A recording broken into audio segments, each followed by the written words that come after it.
পঞ্চগড়ে লাখ লাখ ইউক্যালিপটাস এবং আকাশমণি গাছ প্রতিনিয়ত সুপেয় পানি শোষণ এবং ভূমি উর্বরতা নষ্ট করে প্রাণ প্রকৃতি ও পরিবেশের ক্ষতি করছে। স্থানীয়রা ছাড়াও বন বিভাগ এসব গাছ লাগিয়েছে 2 দশক আগে। অল্প দিনে বড় হয় এবং কাঠের দাম ভালো পাওয়া যাওয়ায় এখনো ক্ষতিকর এই গাছ রোপণ করছেন অনেকে।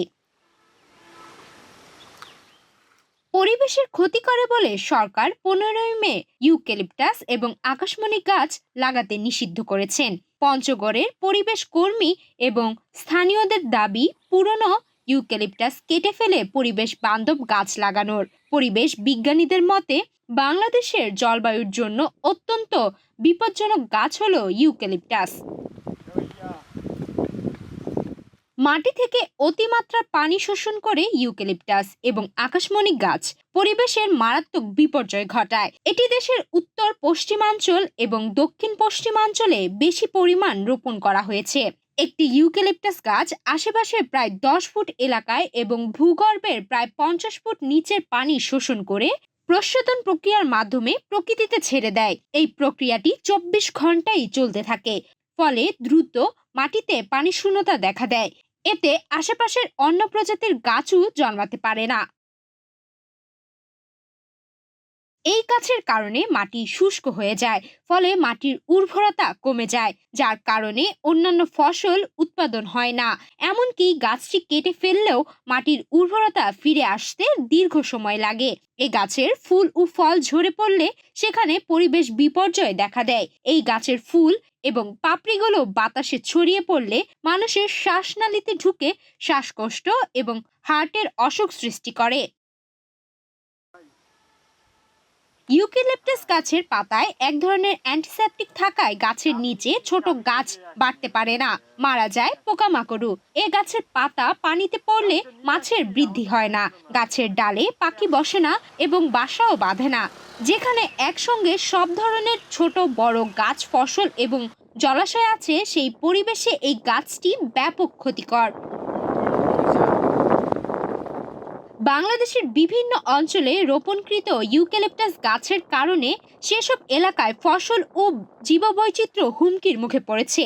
বন বিভাগ বলছে, পঞ্চগড়ে 2001 সাল থেকে ইউক্যালিপটাস গাছ লাগানো শুরু হয়। কেবলমাত্র বন বিভাগ প্রায় 2052 একর জমিতে ইউক্যালিপটাসের বাগান করেছেন। 123 কিলোমিটার রাস্তাতেও লাগানো হয়েছে এই গাছ। এই দপ্তরের হিসাব মতে প্রায় 52 লাখ ইউক্যালিপটাস ও আকাশমণি গাছ রয়েছে এই জেলায়। এছাড়া স্থানীয়দের লাগানো আরো প্রায় 50 লাখ ইউক্যালিপটাস গাছ রয়েছে এই জেলায়। পরিবেশবাদী এবং সচেতন মহল বলছেন, এসব গাছ হুমকির মুখে ফেলে দিচ্ছে জেলার প্রাণ প্রকৃতির পরিবেশ। তাদের দাবি, এসব গাছ কেটে ফেলে পরিবেশ বান্ধব ফুল, ফল, কাঠ এবং ঔষধি গাছ লাগানো হোক।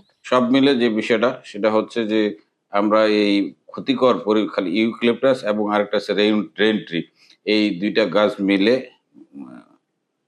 যে পরিবেশের ক্ষতি করতেছে।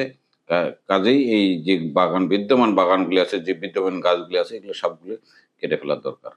কেটে ফেলে কোন গাছ লাগানো? কেটে ফেলে এখানে গাছ লাগাইতে হবে, ফলজ গাছ লাগানো যায়, বনজ বিভিন্ন প্রকার যেগুলো ক্ষতি করে না, পরিবেশের ভারসাম্য রক্ষা করে এই ধরনের গাছ, এবং বিভিন্ন কাঠের গাছ লাগানো যাইতে পারে। তারপরে আপনার ঔষধি গাছ লাগানো যাইতে পারে, যে অর্থাৎ যে গাছগুলি পরিবেশের ক্ষতি করে না সে ধরনের গাছ, বিশেষ করে ফলজ ঔষধি গাছের উপর একটু জোর দেওয়া উচিত। এ ব্যাপারে বন বিভাগ ক্যামেরার সামনে কথা বলতে রাজি হননি। তবে পরিবেশ অধিদপ্তর বলেছে, সরকারি সিদ্ধান্ত অনুযায়ী তারা সাধারণ মানুষের মাধ্যমে সচেতনতার সৃষ্টির উদ্যোগ নেবেন। মাত্রাতিরিক্ত পানি শোষণ ও পরিবেশের উপর বিরূপ প্রতিক্রিয়ার কারণে পরিবেশ, বন ও জলবায়ু পরিবর্তন মন্ত্রণালয় থেকে ইউক্যালিপটাস এবং আকাশমণি দুইটি গাছকে নিষিদ্ধ করা হয়েছে। পরিবেশের বিরূপ প্রভাব থেকে মুক্ত এবং সুপেয় পানি অত্যাধিক শোষণ থেকে মুক্তের জন্য সকলেরই এই গাছ দুইটা পরিহার করা উচিত। যেহেতু বৃক্ষ বিষয়ে বন বিভাগ থেকে এই বিষয়টা মনিটরিং করা হবে, তার পাশাপাশি পরিবেশ অধিদপ্তর থেকেও সকলের মাঝে জনসচেতনতা সৃষ্টি করা হবে।